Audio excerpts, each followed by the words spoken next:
আসসালামু আলাইকুম ওয়া রাহমাতুল্লাহ। প্রিয় দর্শক শ্রোতা, আপনারা দেখছেন চলন বিলের রাস্তাঘাট।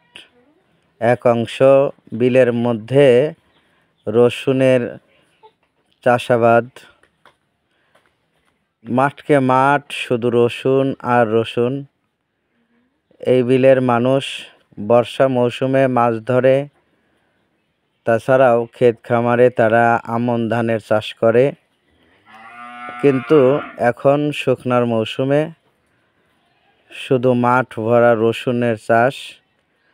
তবে এই চলন বিলের বিভিন্ন অংশ আছে, কিছু অংশে রসুনের চাষ করা হয়, কিছু অংশে পোল পেঁয়াজের চাষ করা হয়। আবার কিছু অংশ আছে নিচু এলাকা, সেখানে শুধু ইরির ধানের চাষ করা হয়। চলন বিলের মানুষের জীবনযাত্রা এভাবেই তারা অতিবাহিত করে। রাস্তাঘাট তত উন্নত নয়, কিছু কিছু জায়গায় ইট দিয়ে হেরিংবম করা, কিছু কিছু জায়গায় রাস্তাঘাট এখনও কাঁচা। উন্নয়নের ছোঁয়া পরিপূর্ণরূপে চলন বিলের মধ্যে এখনও স্থাপন করতে পারেনি। এরপরেও তারা বেশ সুখে এবং আনন্দেই দিন অতিবাহিত করে।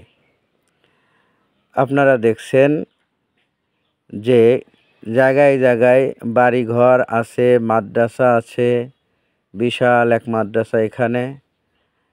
এই যে দেখছেন, এটা মাদ্রাসা। এই রাস্তার ডান পাশেই মাদ্রাসা, পাশেই কবরস্থান আছে। আর এই জমিগুলো সব রসুনের ক্ষেত। কাদার উপরে রসুন লাগায়, এরপরে সেখানে তারা নাড়া বা খ্যার দিয়ে ঢেকে দেয়। কিছু কিছু জমি এখনও কোনো চাষাবাদ করা হয় নাই। এই জমিগুলোতে হয়তো অন্য কোনো ফসল ফলানো হবে বা পোল পেঁয়াজ